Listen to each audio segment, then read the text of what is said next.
The health department says it was able to inspect every restaurant once last year, but that's half of what the state requires. And that means, yes, violations could be happening without health officials or you even knowing it. It's a reason to eat, drink, and be wary. Impromptu restaurant inspections are a part of public safety. So you're doing chicken? But since the department's budget was cut a few years ago, those inspections are happening less frequently. It is a risk, and we're very concerned because we're not out there as much as we would like to do. We're told plain and simple the money just isn't available, and there's no telling when it will be. You know, we really would like to find some more money for them, but with the county's budget situation right now, we're just not able to do that. And that's a problem that affects anyone who dines out. There are currently about 2,500 restaurants in El Paso County, everything from the hot dog stand to five-star restaurant, and only 8 health inspectors on staff to keep tabs on them. That's about half the government recommends. The state wants restaurants to be inspected twice a year, but in El Paso County, they're lucky to get to every restaurant once. And now we may be seeing the effects. We have seen a rise in complaints related to foodborne illness. Last year, the health department received 150 complaints about food poisoning and 291 complaints about the restaurants themselves, things like cleanliness or employees not washing their hands.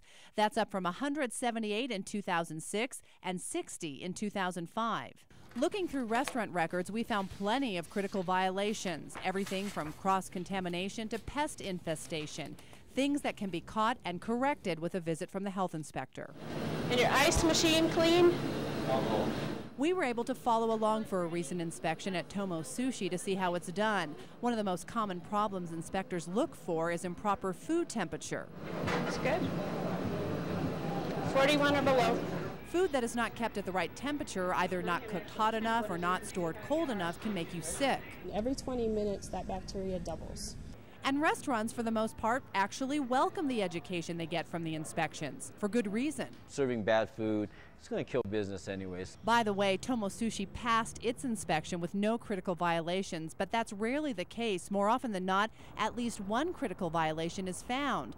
So what's the solution to this community-wide problem? No one seems to have the answer.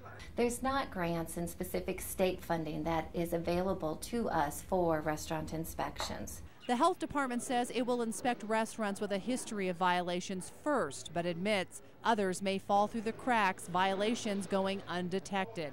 And with more restaurants popping up every day, the concern will only grow.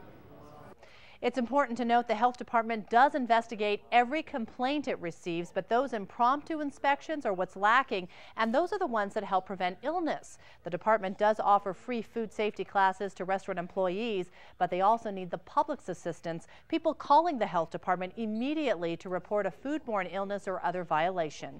Kimberly Price, KKTV 11 News.